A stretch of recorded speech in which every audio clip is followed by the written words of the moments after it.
warahmatullahi wabarakatuh. Waalaikumsalam.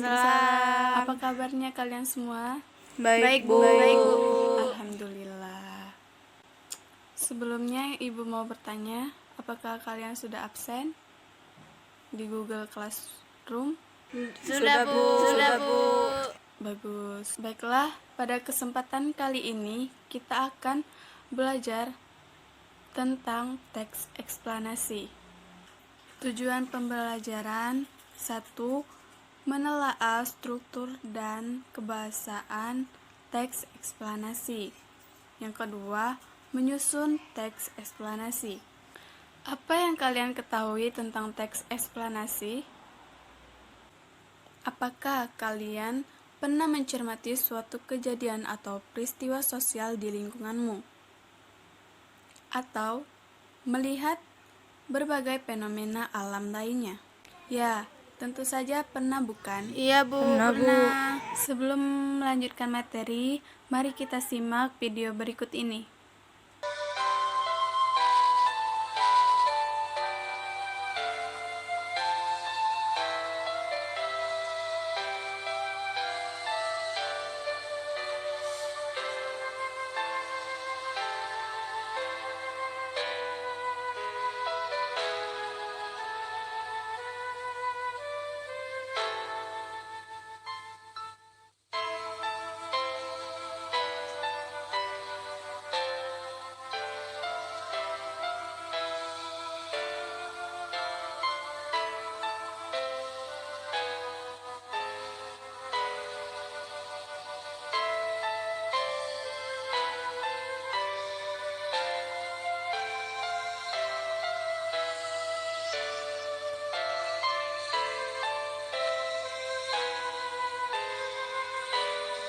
Dari video yang kita tonton tadi, isi dari teks eksplanasi itu mengapa dan bagaimana. Mengapa dan bagaimana suatu fenomena itu bisa terjadi. Nah, jadi teks eksplanasi merupakan teks yang menjelaskan suatu proses terjadinya atau terbentuknya suatu fenomena alam, sosial, maupun budaya. Berikut ini merupakan struktur teks eksplanasi. Yang pertama itu identifikasi fenomena atau latar belakang kejadian, mengidentifikasi sesuatu yang akan diterangkan. Yang kedua, proses kejadian. Proses kejadian ini ada kronologis dan penyebab.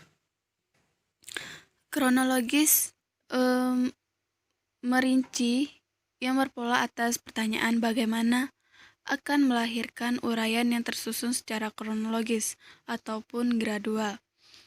Dalam hal ini, fase-fase kejadian disusun berdasarkan urutan waktu.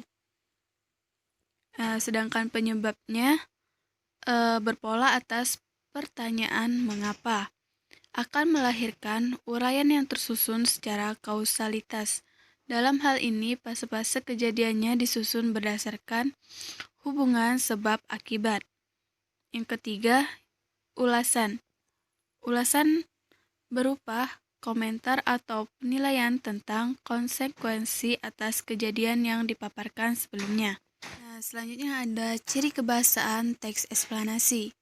Yang pertama itu pilihan kata tertentu, misalnya bermakna lugas dan baku, kata ganti non persona, dan penggunaan peristilahan. Yang kedua itu ada konjuksi bermakna proses, itu ada kausalitas, yaitu kata hubung yang menyatakan sebab akibat. Sedangkan konjuksi kronologis yaitu kata hubung yang menyatakan urutan kejadian atau peristiwa. Nah, yang ketiga itu kata kerja pasif, dimulai, terlihat, dan terwujud. Jadi kesimpulannya, teks eksplanasi sering kita jumpai di sekitar.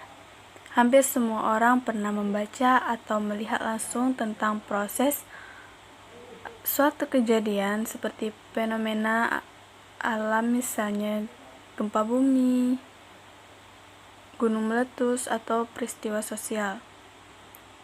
Jadi, sebuah teks dikatakan Jenis teks eksplanasi jika isi teks berisi tentang proses mengapa dan bagaimana kejadian-kejadian alam, sosial, ilmu pengetahuan, atau budaya itu terjadi.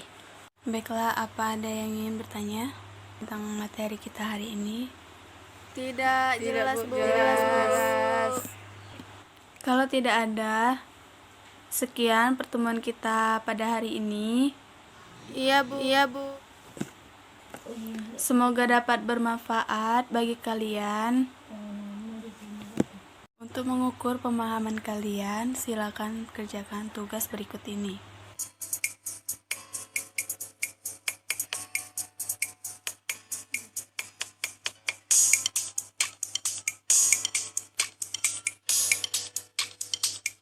Ibu tutup pertemuan kali ini.